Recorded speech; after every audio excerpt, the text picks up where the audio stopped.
Hey, what's happening? David Taub here from nextlevelguitar.com. How you doing? Hope all is well. What's up, good people? And I hope your guitar journeys are going well. You know, really appreciate you joining us.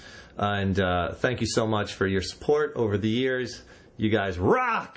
Been getting a lot of emails lately about people being confused about the role of the standby switch on tube guitar amplifiers, and I thought I'd go over a little bit about it. Why is it there? What does it do? And how I like to use it. And most tube amplifiers have what's called a standby switch, and if you want to think about it in a different way, because standby is kind of a little ambiguous, think of it as a warm-up switch. Okay, that's a good way. When I read that a long time ago, that it got clear for me. And the basic purpose of it is that you want to get the tubes in the amp. Remember, your tube amplifier has these glass tubes in them, right? These vacuum tubes or valves, whether it's output tubes, power tubes, or preamp tubes or rectifier tubes, right? And these are the same tubes that they used to put in, you know, a generation ago in stereos and hi-fis and phonographs, radios, television sets, right? And those tubes have a filament inside, and that filament needs to warm up a bit before you smack it with that full-on voltage when you click it right to on, right? So you want those heaters in there to heat that filament up to get it warmed up before applying that power when you click the power on. Without that warm-up switch or standby switch, your tubes will wear out prematurely. Okay, so what it does is it helps prolong the life of the tube amp. There's other things you can do too to prolong the life of the tube amp. If we have time, I'll get to those also. But the life of the tubes in the amp, so your tubes don't wear out prematurely, is what I mean to say, right? On your tube amps. The first thing is, when you first start to play, your amp is off. Both switches are off. And you go to start playing or jamming or have a gig or whatever, just click on your standby switch, not the main power switch. And what that does is that will give you some time for the heaters, that filament to heat up, right, before you click on that power switch and then hit those tubes with that full voltage, right? So there is a lot of debate, and I read a lot about this over the years. You know, some people say, 15, 30 seconds is all you need. I've read 2 minutes, 5 minutes. You know, I like to split the difference. I usually say leave that on standby before you turn it on for a good 30 seconds to 2 minutes. I think anywhere right around there you're going to be okay, and that'll really help warm them up and help prolong the life of your tubes. Now, you're playing for a while, let's say you're jamming with your buddies, or you had a gig, and you're going to go on break, or you're going to take a break and have a cigarette, or you're going to take a break and take a drink, or go to the bathroom, whatever. What you want to do is you don't want to have to go through the whole process again of powering down the amp completely and then warming up again. So just click that. If it's going to be a short break, 5, 10, 15 minutes or something like that, click that amp back down on standby, and then what that will do is we'll keep those tubes warmed up, but it cuts the power to the power amp and the preamp stage, so you're not going to hear any noise out of the amp or anything, but it will keep them nice and warm and toasty. This way, when you're ready to go back on, click it back on, and you're all set to go.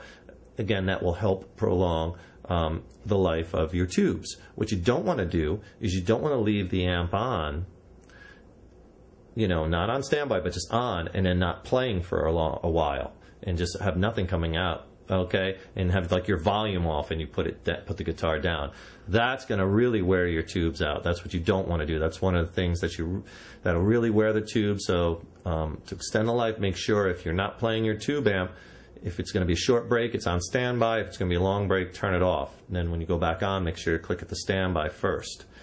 Wait your 30 seconds, 2 minutes, then click it on. I generally wait about a minute, 2 minutes. It certainly can't hurt waiting a little longer.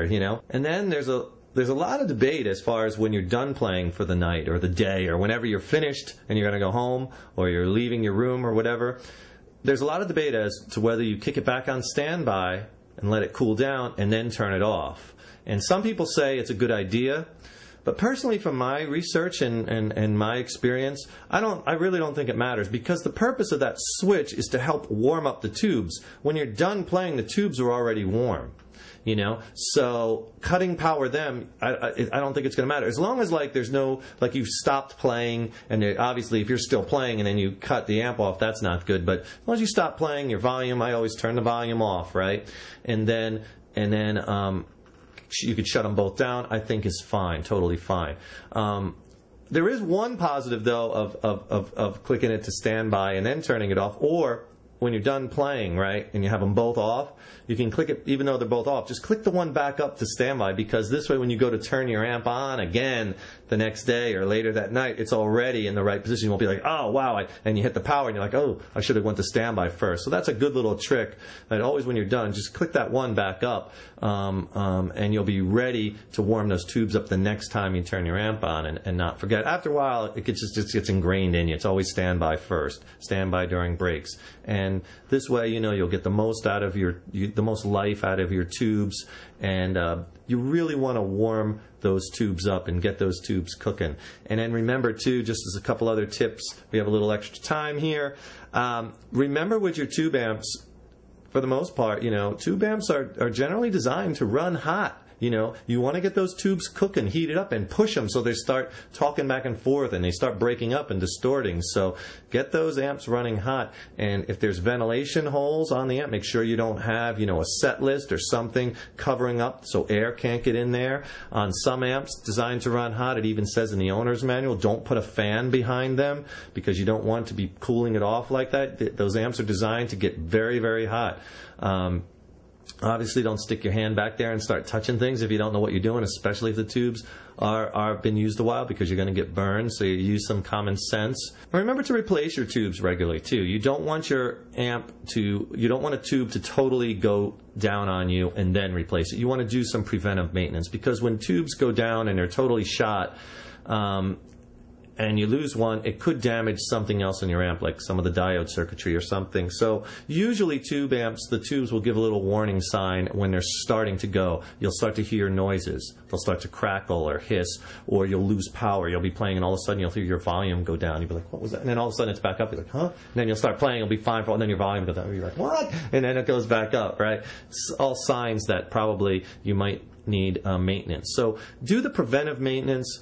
When you replace your tubes, if your amp needs to be biased, get the amp biased by a professional, where they hook it up to a scope. Some cathode-based tube amps don't need to; they're self-biasing. But for the most part, most tube amps, you're going to have to bias them. Have a good amp repairman in your area, mom and pop store guy who's been working on amps a long time will really take good care of your amp. Have them do the maintenance on the amp if you're not comfortable doing it yourself in replacing the tubes and having the amp biased. But do it regularly. Even just have your amp in for a checkup. They'll clean it up. They'll go through it. Tell them to check the tubes. They'll see if any of them they'll test them to see if any of them are leaking or starting to go. A little bit of preventive maintenance really can save your ass, because like I said, if you wait and a tube blows, it could cost you hundreds, because it could damage a good part of the amplifier, of other circuitry. So you really want to kind of stay on top of your tube amplifier, and you definitely want to use that standby switch. Now, some of the old